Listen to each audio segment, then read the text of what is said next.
हामीले चाहिँ 70% नै खेले जस्तो लाग्छ तर अब अलिकति हाम्रो फिनिसिङमा चाहिँ रिजल्ट आएन गेममा हामीले धेरै चान्स पायौँ हामीले धेरै क्रिएट गरेको थियौँ हामीले गेम मुभहरू बनाएको थियौँ त्यही अब गोल ननिस्केर हामी पेनाल्टीसम्म पुग्यौँ पेनाल्टी पनि राम्रो जित भयो भनौँ र पेनाल्टी सुटआउटमा तपाईँहरूको पहिलो पेनाल्टी सुट मिस भएको थियो होइन त्यति बेला चाहिँ अलिकति एज अ क्याप्टनको हिसाबले चाहिँ कस्तो फिल भइराखेको थियो फिल भन्दा पनि अब पेनाल्टी हो अब यो 50-50 नै हुन्छ त्यो स्योर चाहिँ हुँदैन हामीलाई पनि अब रोक्नु पनि स्योर हुँदैन अब हाम्रो केटाहरूले हान्छ भन्ने चाहिँ मलाई ढुक्क भएर म चाहिँ हान्न गएको थिएन सबै हामी भाइहरू नै थियो नयाँ न्यू जेनेरेसनलाई पनि चान्स दिनुपर्छ भनेर सबैजनाले हानिरहेको थियो राम्रै हान्ने थियो मिस त भइहाल्छ तर केही थिएन जित्छौँ भनेर लास्टसम्म होप थियो र पञ्चपुरीको टिम पनि एउटा युवा स्टारले भरेको टिम थियो होइन त्यो टिमलाई यहाँहरूले कसरी लिनुभएको थियो आज पञ्चपुरी पनि राम्रो टिम थियो आफूमा जस 6-7 गोल त्यस्तै हामीले आइरहेको थियो टिम पनि राम्रो जस बन्दै थियो अहिलेसम्म बन्दै आइरहेको थियो अनि जस कम्पिटिसनै हुन्थ्यो सोचिरहेको थियौँ कम्पिटिसनै भयो जस भन्नु र आज हजुर त क्याप्टेन पनि हुनुहुन्छ होइन यो टिमलाई एउटा कोर्डिनेट गरिराख्नुपर्छ त्यो हिसाबले टिमले अहिलेसम्म आइपुग्दा तपाईँको कोर्डिनेट अनुसार कस्तो खेल्ने जस्तो लागिराखेको छ टिमले खेलेछ जस भाइहरू हाम्रोमा चाहिँ लगभग 15-16 को भाइहरू धेरै छ अनि हामी सिनियर प्लेयर भनेको 2-3 जना मात्रै छ जस भाइहरूबाट अब हामीले आशा राखेको छौँ अब खेलिरहेको छ भाइहरूले पनि आफ्नो दिइरहेछ भनेर त्यही अब अलिकति सानो कुरामा चुकिरहेछौँ हामी जस क्रिएट भएको छैन फिनिसिङमा पक्कै पनि एउटा कर्णाली प्रदेशको एउटा भनौँ न सान सुदीप गुरुङ पनि हुनुहुन्छ होइन र राष्ट्रिय टोलीको तपाईँ एउटा खेलाडी पनि हुनुहुन्छ त्यो हिसाबले आफ्नै एउटा गृह जिल्लामा यसपटक हामीले पनि तपाईँलाई यो मैदानमा खेलेको देख्न पायौँ त्यो हिसाबले यो टुर्नामेन्टको बारेमा यो प्रतियोगिता भइराखेको छ केही भन्नुहुन्छ प्रतियोगितालाई एकदम खुसी लागिरहेको छ मलाई अब धेरै पछि यो रङ्गशाला यस्तो राम्रो बन्ने स्टेडियमहरू अझै बन्नै बाँकी छ अब हामीले ओपनिङ गेम हाम्रो योभन्दा अगाडि लेडिजहरूको गेम भएको थियो अनि त्यसपछि हाम्रो गेम भयो यो मेयर कप अब जस 4 लाखको सबभन्दा ठुलो राशि हो नि जस्तो लाग्छ मलाई यो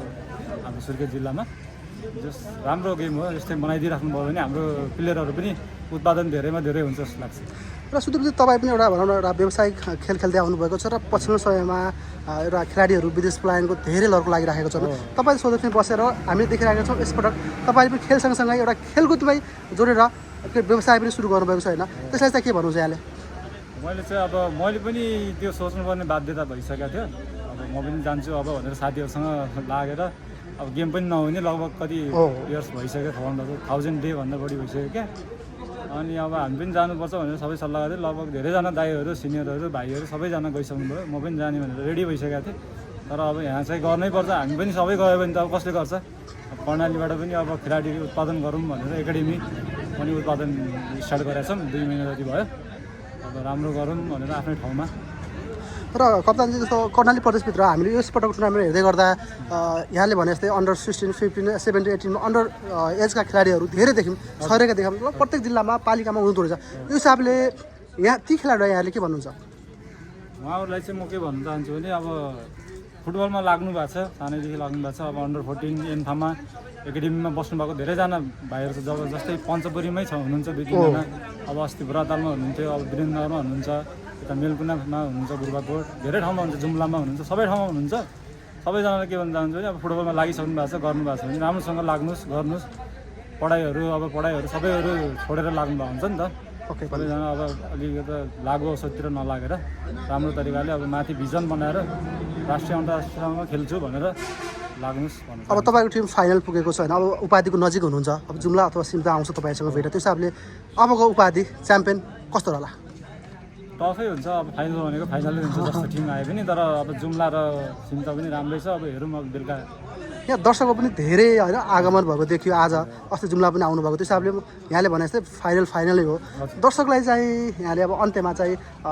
के भन्न चाहनुहुन्छ